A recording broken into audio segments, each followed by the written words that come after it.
আসসালামু আলাইকুম প্রিয় দর্শক, কেমন আছেন আপনারা? আশা করছি অনেক ভালো আছেন। দর্শক, আজকের ভিডিওতে আমরা আলোচনা করব বর্তমান সময়ে এই সময়ে এসে আপনি কোন দেশের জন্য ফাইল জমা করলে সবচেয়ে দ্রুত ভিসা প্রসেসিং করতে পারবেন এবং 100% ভিসা রেশিও। ঠিক আছে? আপনি আবেদন করলেই এবং ভালো এজেন্সি দিয়ে সঠিকভাবে এপ্লাই করলে আপনি সহজেই ভিসা পাবেন যে কয়েকটি দেশে। সেই দেশগুলো নিয়ে আলোচনা করব এবং আলোচনা করব কিভাবে আবেদন করলে সবচেয়ে দ্রুত আপনি ভিসা পাবেন এবং কোন এজেন্সির মাধ্যমে আবেদন করলে ভালো হবে এবং কার মাধ্যমে গেলে ভালো হবে, কিভাবে গেলে ভালো হবে। বিস্তারিত সকল বিষয় নিয়ে আজকের ভিডিওতে আলোচনা করব। দেখেন, আপনারা যদি ইউরোপে যেতে চান অথবা ইউরোপের নন সেনজেন দেশে যেতে চান অথবা মিডল ইস্টে যেতে চান, আজকের ভিডিওতে আমরা এমন কয়েকটি দেশ নিয়ে আলোচনা করব যে দেশগুলোতে বর্তমান সময়ে সবচেয়ে বেশি ভিসা দিচ্ছে। দেখেন, আপনারা কিন্তু অনেকেই জানেন যে বর্তমান সময়ে কিন্তু বাংলাদেশীদের জন্য বিভিন্ন দেশে কাজের ভিসা প্রসেসিং একদম বন্ধ। বিশেষ করে ক্রোয়েশিয়া, আপনার এই দেশগুলা কিন্তু বাংলাদেশীদের জন্য ভিসা দেওয়া বন্ধ করে দিছে। বন্ধ হইলেই বন্ধ বললেই চলে। অন্যদিকে দেখবেন যে এমন কিছু দেশ আছে যেইখানে কিন্তু বাংলাদেশীদের জন্য ভালো ভিসা এখনো পর্যন্ত হচ্ছে। দেখেন, যেখানে একটা রাস্তা যদি বন্ধ হয়ে যায়, বিপরীতে অন্য একটা রাস্তা কিন্তু অবশ্যই তৈরি হয়ে যায়। ঠিক আছে? কিছুদিন ক্রোয়েশিয়া ভিসা দিছিল, যে সেটা বন্ধ করে দিয়েছে। এরপর বর্তমানে পর্তুগাল ভিসা দিচ্ছে। ঠিক আছে? তো আজকের ভিডিওতে আমরা কয়েকটি দেশ নিয়ে আলোচনা করব এবং আলোচনা করব এই দেশগুলোতে যাওয়ার জন্য আপনার কি, কি অভিজ্ঞতা অথবা যোগ্যতা থাকা লাগবে, অথবা আপনি কোনো যোগ্যতা ছাড়া জেনারেল ওয়ার্কার হিসেবে যেতে পারবেন কিনা। আ আশা করি আজকের ভিডিওটি দেখলে আপনি বিদেশ যাওয়ার জন্য যে চিন্তায় আছেন অথবা কোন দেশে ফাইল জমা করবেন সেটা এখনো সিদ্ধান্ত নিতে পারছেন না। আশা করি অনেক গুরুত্বপূর্ণ তথ্য আজকের ভিডিওতে পাবেন। এবং আজকের ভিডিওতে যে দেশগুলো নিয়ে আলোচনা করব, আপনি নিঃসন্দেহে এই দেশগুলোর জন্য ভালো এজেন্সি দেখে জমা করতে পারেন। ইনশাআল্লাহ সফল হবেন। আচ্ছা, আমরা লিস্টের ১ম এই যে দেশটি নিয়ে আলোচনা করব সেটা হলো নর্থ মেসিডোনিয়া। বর্তমান সময়ে ইউরোপের নন সেনজেনভুক্ত দেশের মধ্যে সবচেয়ে ভালো ভিসা হচ্ছে নর্থ মেসিডোনিয়া। আপনি যদি ভালো এজেন্সি পান, সেই এজেন্সি যদি বিশ্বস্ত হয় এবং সেই এজেন্সি যদি বিগত দিনে কোনো লোক পাঠিয়ে থাকে, তাহলে আপনি নিঃসন্দেহে নর্থ মেসিডোনিয়ার জন্য চেষ্টা করতে পারেন। এখানে যাওয়ার জন্য আপনার টোটাল খরচ হতে পারে আপনার ৫ থেকে ৭ লাখ অথবা ৯ লাখ, ১০ লাখ টাকাও কিছু, কিছু এজেন্সি নিয়ে থাকে। তবে যদি আপনি কোনো দালালের মাধ্যমে এপ্লাই করতে চান, তাহলে আপনার টাকাটা এখানে একটু বেশি লাগতে পারে। কারণ যারা দালাল আছে, সেই দালালরা হচ্ছে অন্য এজেন্সির মাধ্যমে কাজ করে তারপরে পাঠায়। সেই ক্ষেত্রে তার যে প্রফিট সেটা রাখে, এরপর এজেন্সিকে দেয়। এজন্য ওইখানে একটু খরচ বেশি হয়। এটা হচ্ছে নর্থ মেসিডোনিয়া। এখানে যাওয়ার জন্য আপনার তেমন কোনো যোগ্যতা অথবা আ অভিজ্ঞতার প্রয়োজন নেই। অন্যান্য দেশে দেখা যায় যে অভিজ্ঞতা ছাড়া নিতে চায় না। তো এখানে আপনি সহজেই ভিসা প্রসেসিং করে জেনারেল ওয়ার্কার হিসেবে যেতে পারবেন। আচ্ছা, এটা হচ্ছে নর্থ মেসিডোনিয়ার জন্য। বর্তমানে আপনি যদি চান ইউরোপের নন সেনজেন দেশে যাওয়ার জন্য, তাহলে আপনি নিঃসন্দেহে নর্থ মেসিডোনিয়ার জন্য চেষ্টা করতে পারেন। আচ্ছা, অনেকেই ভাই জানতে চান যে সার্বিয়ার বিষয়টা। হ্যাঁ, সার্বিয়াও বর্তমান সময়ে ভালো পরিমাণে ভিসা না হইলেও মোটামুটি ভালো ভিসা হচ্ছে। যেসব অভিজ্ঞ এজেন্সি আছে তারা মোটামুটি ভালো ভিসা করতে পারতেছে। হ্যাঁ? তো এটা আপনি সার্বিয়ার জন্য চেষ্টা করতে পারেন। আচ্ছা, এরপরে হচ্ছে যে স্লোভাকিয়া। ঠিক আছে? স্লোভাকিয়ার জন্য আপনি চেষ্টা করতে পারেন। এখানেও ভিসা রেশিও মোটামুটি বর্তমানে খুব ভালো। আপনি চাইলে এই দেশের জন্য চেষ্টা করতে পারেন। আচ্ছা, এরপরে আপনি যদি চান যে আপনি সেনজেনভুক্ত কোনো দেশে যাবেন, ইউরোপের সেনজেন কোনো দেশে যাবেন, তাহলে আমি বলব আপনার যদি বাজেট নিয়ে কোনো সমস্যা না থাকে, তাহলে আপনি পর্তুগালের জন্য চেষ্টা করতে পারেন। পর্তুগাল D1 ক্যাটেগরিতে কিন্তু বর্তমানে ভালো ভিসা হচ্ছে। তবে সমস্যা একটাই, সেটা হলো ইন্ডিয়ান ভিসার জন্য একটু সমস্যা হচ্ছে। ইন্ডিয়াতে গিয়ে আপনার দিল্লিতে ভিসার জন্য এম্বাসিতে দাঁড়াইতে হয়। যার কারণে ইন্ডিয়ার ভিসা তো বর্তমানে বন্ধ বললেই চলে। ইন্ডিয়ার ভিসা পাওয়া আর পর্তুগালের ভিসা পাওয়া হচ্ছে যে, মানে পর্তুগালের ভিসা পাওয়া যতটা কঠিন, তার চেয়ে বেশি কঠিন বর্তমানে আপনার ইন্ডিয়ার ভিসা পাওয়া। ঠিক আছে? এজন্য ইন্ডিয়ার ভিসার যদি আপনাদের সিউরিটি থাকে যে না, আপনারা ইন্ডিয়ার ভিসা ম্যানেজ করতে পারবেন, তাহলে আমি বলব যদি বাজেট ভালো থাকে আপনি পর্তুগালের জন্য চেষ্টা করতে পারেন।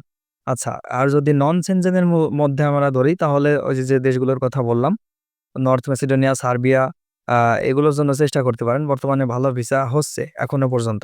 তবে নর্থ মেসিডোনিয়ার জন্য আপনি এখন এই মুহূর্তে এপ্লাই করলে খুব ভালো ভিসা হবে। আচ্ছা, এবার যদি আমরা দেখি যে মিডল ইস্টের কয়েকটি দেশ, যেমন বর্তমানে দুবাই যে নতুন ভিসা খুলছে, দুবাই ওয়ার্ক পারমিট ভিসা কিন্তু দীর্ঘদিন যাবৎ বন্ধ ছিল।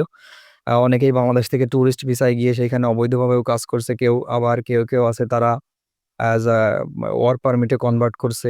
তো এটা একটা জটিলতার বিষয় ছিল। তো আপনি যদি চান তাহলে দুবাইয়ের জন্য চেষ্টা করতে পারেন। দুবাই অবশ্য সেলারি একদম কমও না।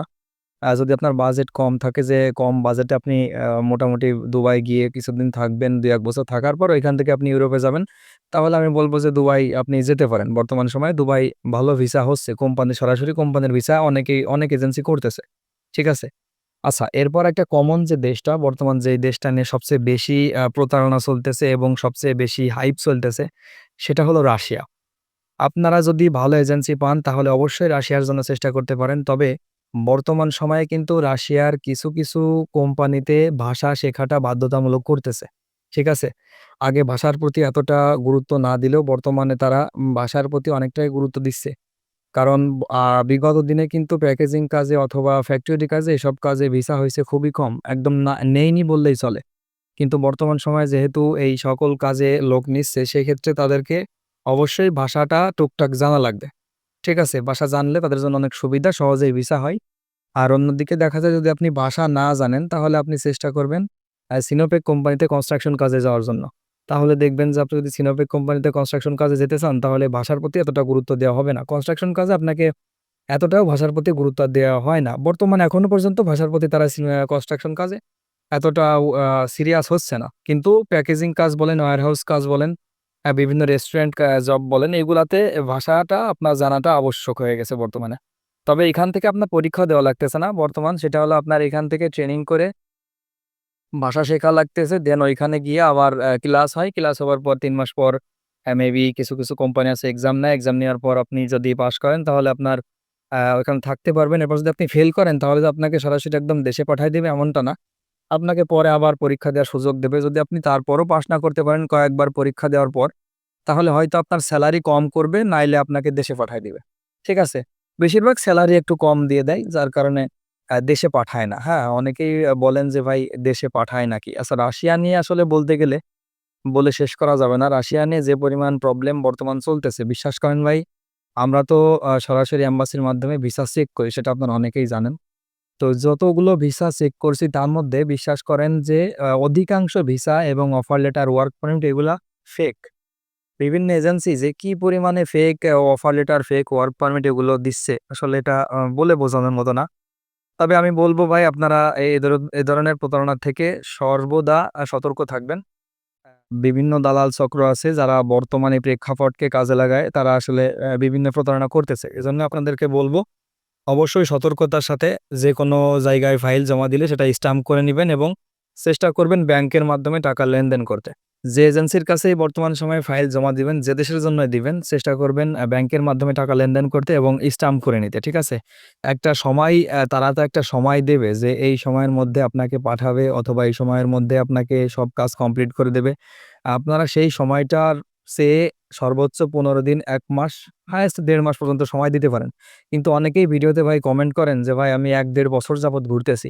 ভাই, রাশিয়ার জন্য যদি কোনো এজেন্সি ভালোভাবে কাজ করে তাহলে ১-১.৫ বছর সময় কখনোই লাগে না। হয় হবে, নাইলে হবে না। ঠিক আছে? যদি ভালো এজেন্সির কাছে জমা করেন তাহলে বর্তমান সময়ে দেখা যায় যে অলমোস্ট ৫ থেকে ৬ মাস পর্যন্ত সময় লাগতে পারে। কিন্তু ১ থেকে ১.৫ বছর সময়, এটা আসলে অনেক বেশি। তাই বলব ভালো একটা এজেন্সি দেখে ফাইল জমা করবেন, তাহলে ইনশাআল্লাহ দ্রুতই সফল হবে। রাশিয়ার ভিসা প্রসেসিং কিন্তু বর্তমান সময়ে অনেক ভালো হচ্ছে। ভালো পরিমাণে ভিসা হচ্ছে বর্তমান।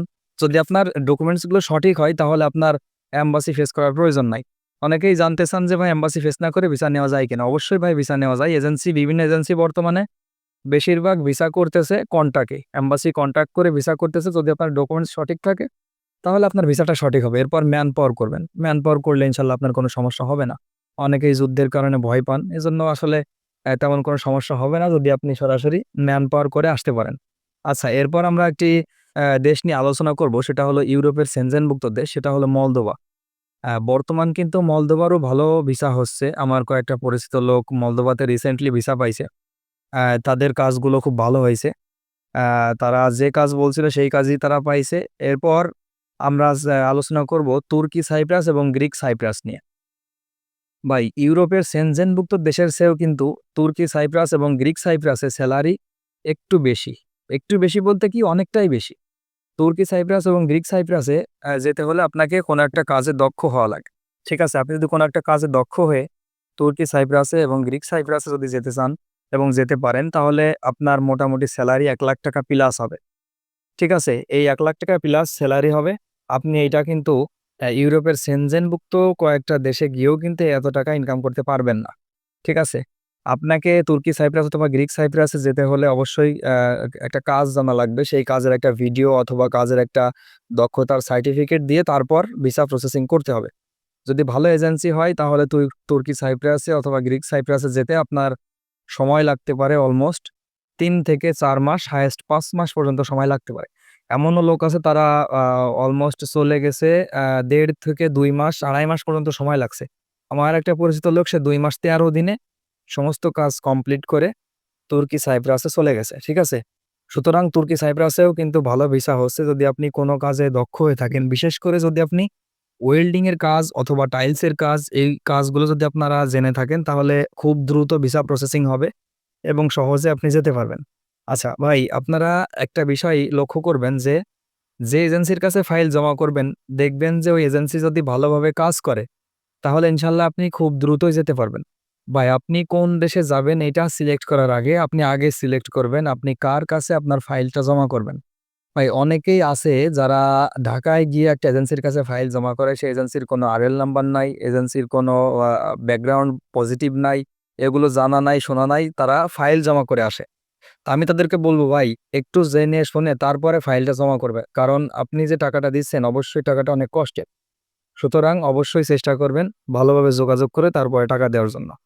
আচ্ছা প্রিয় দর্শক, আজকের ভিডিওটি এ পর্যন্তই। পরবর্তী ভিডিও পেতে এবং আমার ভিডিওগুলো ভালো লাগলে প্লিজ চ্যানেলটি সাবস্ক্রাইব করে রাখবেন।